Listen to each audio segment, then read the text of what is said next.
గురించి నాకు తెలియదు. ఏమంటే ఆడు వెళ్తా ఉంటాడు 12 ఏళ్ళు ఆయనకు. అక్కడ దేవాలయంలో దారిపోతాడండి. దారిపోయినప్పుడు వాళ్ళ ఒక రోజంతా వదిలేస్తాడు ప్రభుని. ఆడ ఎరుసలేంలో కూర్చొని అందరి ముందర ఒకటో అధ్యాయంలో మీరు చదవండి యోహానులో. ఇప్పుడు వద్దు, నేను చెప్పేస్తాను అలా. అప్పుడు చెప్పేటప్పుడు రెండో అధ్యాయంలో ఒకటో అధ్యాయంలో ఉంటుంది సువార్తలో.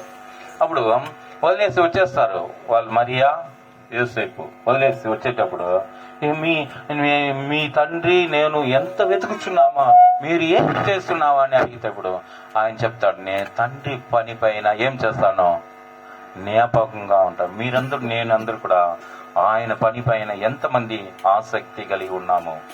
ప్రార్థన అంటే రావాలండి, రావాలా వద్దా? మనం నేర్చుకోవాలంటే రావాల్సింది. నా జీవితంలో ఈ రోజు రావాలంటే ఎన్నో అడ్డంకాలు ఉంది, కానీ నేను ఒక నిర్ణయం ఎత్తుకుంటే దాన్ని సాధిస్తాను. ఎవరి వల్ల అవుతుంది? మన వల్ల అవుతుంది అండి. మనం టైం లేదని చెప్పకూడదు. టైం మన చేతిలో ఉందండి. టైం లేదంటే మనకి టైమే దొరకదు.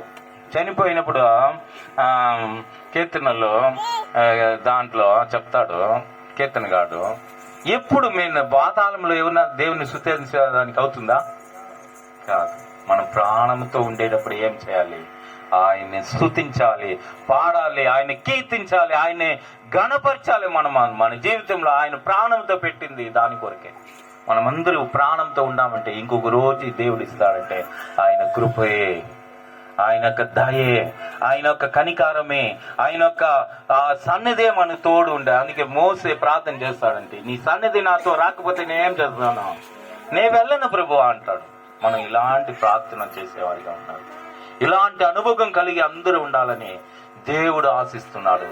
ఆ కింద వాక్యంలో చెప్తుండే యెరెమీయాలో, మీకు రాత్రి హృదయమును ఎత్తి మాంసపు గుండెదను ఇస్తాను. ఈ రోజులో రాత్రి హృదయం ఉంటే దేవుడు ఎత్తైపోతున్నాడు. ఎందుకంటే ఆ మాంసం హృదయం ఒక మాంస హృదయాన్ని ఇచ్చేటప్పుడు మనం ఆయన ఎరుగుతాము. ఆయన తండ్రి అని, ఆయన కుమారుడని, ఆయన పరిశుద్ధ దేవుడని మనం గ్రహించేటప్పుడు మనలను ఆయన సకల సత్యముతో మనల్ని ఏం చేస్తాడంటే నడిపిస్తాడు. మనల్ని అనాథులుగా వదలడండి. ఎప్పుడు కానీ మనం అనుకుంటాము తినేదానికి. అందుకే మీరు చూడండి ఏం చేస్తారో, ఇది అన్ని చూడండి లోకంలో. ఆకాశ పక్షులు చూడండి, విత్తవు కానీ దాచుకుంటుందా? మనం అంటే కొన్ని ఎత్తు పెట్టుకుంటే మనం ఇంకొకసారి తింటామని కూడా ఎత్తు పెట్టుకుంటాం. కొందరు వాళ్ళకి అదే ఆశ. ఏమంటే ఎత్తి పెట్టుకునేది, దాచి పెట్టుకునేది, మళ్ళీ తింటాం. మళ్ళీ అది పురుగు పడిపోతుంది. వీళ్ళు తినరు, ఇంకొకరు తినరు. ఇలా మనసు ఉంటే బాగుంటుందా? ఎప్పుడు గాని మనకు ఏది వస్తుందో ఇచ్చేవారికి ఒక వాక్యం చెప్తుంది. ఇచ్చేవారికి అంటే తీసుకున్నవారు ఏ చెయ్యండి, ఇచ్చేవారు చెయ్యి ఎట్లా ఉంటుంది? పై చెయ్యి. తీసుకున్నవారు మన ప్రభు పై చేయిగా పెట్టాలని మన అందరినీ అనుకుంటున్నారు. పై వారిగా, కింద వారు కాదండి. మనము కింద వారు వెతికేవారు కాదండి. మనం అందరు కూడా మనం పై వెతికేవారుగా ఉండాలి. మన ప్రభు మనలను అలాంటి. అందుకే మీరు ఏడపోయినా మీరు ఆశీర్వాదంగా ఉంటావు.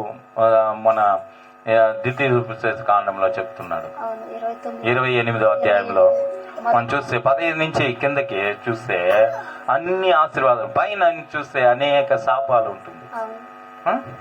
అలాంటి మనకు ఏడపైన ఆశీర్వాదంగా ఉండాలి. యోసేపు కూడా దేవుడు ఉన్నాడంట. ఆయన చేసిన అన్ని కూడా సఫలమైన తెలుగులో అదే కదండి, సఫలమైంది.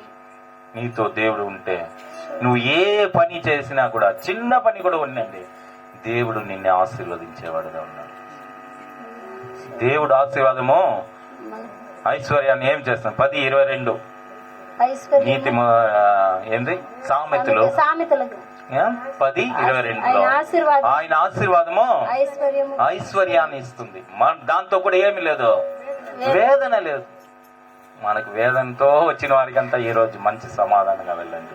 ఆ సమాధానంతో దేవుడు మిమ్మల్ని నింపి ఆయన యొక్క ఆశీర్వాదంతో మిమ్మల్ని, మీ కుటుంబాన్ని ఆశీర్వదించి దీవించును కాక. ఇంతవరకు నాకు సమయం ఇచ్చిన ప్రతి ఒక్కరికి మీకు ధన్యవాదములు తెలుసుకుంటున్నాను. అదేలాగా నాకు టైం లేదు, ఇంకో రోజు కూడా టైం ఉండేటప్పుడు వస్తాను.